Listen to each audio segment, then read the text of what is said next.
প্রিয় দর্শক, আসসালামু আলাইকুম। আমরা চলে আসলাম আজ কৃষকের ধান খেতে। এটি মানিকগঞ্জের পৌরসভার ৯ নং ওয়ার্ডের কুশেচর গ্রাম। এখানে বিশাল একটি চক রয়েছে। এই চকে বিভিন্ন খাদ্যশস্য উৎপাদন হয়, তার মধ্যে অন্যতম রয়েছে ধান। চলুন ধান চাষের বিভিন্ন সমস্যা এবং সমাধানের উপায়গুলো শুনি কৃষকের মুখ থেকে। ফলন মোটামুটি ভালোই হয়েছিল, কিন্তু লাস্ট মুহূর্তে এই বৃষ্টির কারণে ধান শুয়ে পড়ার কারণে আমাকে এখন এই কামলা ধান কাটতে আমাকেও ব্যয় বলো অনেক হয়ে যাবে। কামলাও ওই ধরনের পাওয়া যেতেছে না, আর কামলার দাম অতিরিক্ত। হ্যাঁ, আর ধান অনেক ক্ষতি হয়ে গেছে। আগে বৃষ্টি নামলো না, পরে লাস্টে বৃষ্টি নামলো, বৃষ্টিতে ক্ষতি হয়ে গেল ঝড় তুফানে। হ্যাঁ, যদি বৃষ্টিটা আগে নামতো আরও একটু ভালো হইতো।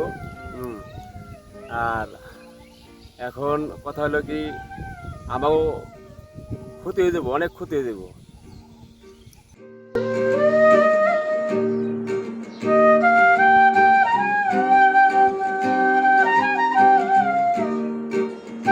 কষ্টদায়ক হলো আমাকে ওই বড় একটা স্ক্রিম আছে, এই স্ক্রিমের থেকে আমার নদীর থেকে পানি আসে। আর পানি আসাও অনেক ব্যয়বহুল খরচ হয়ে যায়। যদি আমাকে বিডিসি থেকে যদি আমাকে পাইপের একটা ব্যবস্থা করে দিত, হ্যাঁ, তাইলে আমাকে একটু খরচ কম হইতো। ধরেন আমরা কৃষক যতটি আছি, প্রায় কৃষকেরই এই প্রজেক্টের একটা শেয়ার আছি। শেয়ারে থেকে আমরা সবাই মিলে এই প্রজেক্ট চালাই। হ্যাঁ, যদি সরকারিভাবে যদি বিএডিসি থেকে আমাকে ওই পাইপ ইয়ের একটা কাজ করে দিত, আমাকে সুযোগ সুবিধা ভালো হইতো। এই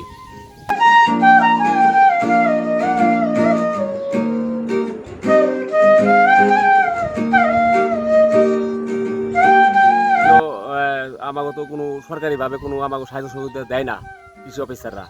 হ্যাঁ, বিএডিসিতে কোনো সাহায্য সুবিধা করে না।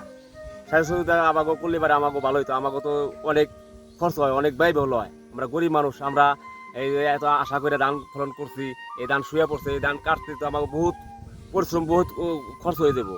কামলা খরচ ১,০০০, ১,১০০, ১,২০০ টাকা করে কামলা খরচ। এই কামলা দিয়ে ধান কাটা লাগবো, এক পাই বইতে পরে ৮টা করে কামলা লাগবো। হ্যাঁ, আমরা বাঁচুম কি করে?